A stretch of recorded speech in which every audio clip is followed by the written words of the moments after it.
ABMSU BTAD যিটো আমছু সংখ্যালঘু ছাত্ৰ সন্থা তাৰ কাৰ্যকৰী সভাপতি মইনুদ্দিন আলীয়ে এটা অত্যন্ত আপত্তিজনক মন্তব্য প্ৰকাশ কৰিছে। আমি সকলোৱে উচ্ছেদৰ বিৰোধিতা কৰিছোঁ।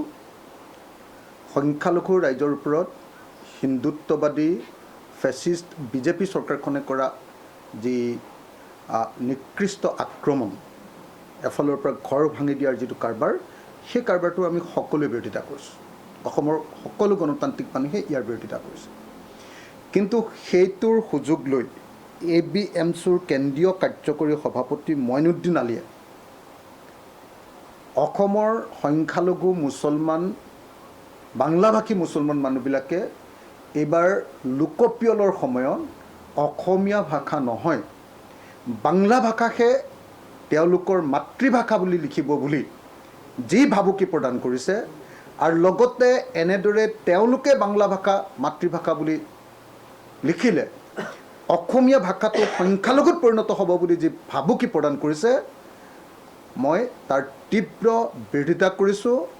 আৰু ABMSUৰ কাৰ্যকৰী সভাপতি মইনুদ্দিন আলীক প্ৰত্যাহ্বান জনাইছোঁ যে এনেকুৱা বক্তব্য যাতে তেওঁ কেতিয়াও নকৰে, আৰু তেওঁ ইয়াৰ কাৰণে এনেকুৱা ধৰণৰ অসম বিৰোধী বক্তব্য প্ৰকাশ কৰাৰ কাৰণে তেওঁৰ ৰাজহুৱাকৈ ক্ষমা বিচাৰিব লাগে।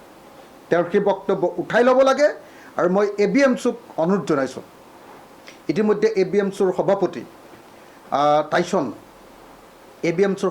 টাইছন ডাঙৰীয়াক মই ইতিমধ্যে ফোন কৰিছোঁ, আৰু টাইছন ডাঙৰীয়াক ফোন কৰি মই তেখেতক জনাই দিছোঁ যে ইমিডিয়েটলি এই ABMSUৰ কেন্দ্ৰীয় কাৰ্যকৰী সভাপতি মইনুদ্দিন আলীক ইমিডিয়েটলি তেওঁলোকৰ সংগঠনৰ পৰা বহিষ্কাৰ কৰিব লাগে, আৰু সংগঠনে দেককৈ কৈ দিব লাগে, পোনপটীয়াকৈ স্পষ্ট বাক্যেৰে কৈ দিব লাগে যে তেওঁলোকে অসমীয়া ভাষাটোক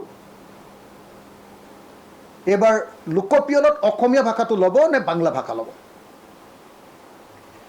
এইটো ABMSUৰ অফিচিয়েল ষ্টেটমেণ্ট নে এইটো অকল কেন্দ্ৰীয় কাৰ্যকৰী সভাপতি মইনুদ্দিন আলীৰ বক্তব্য।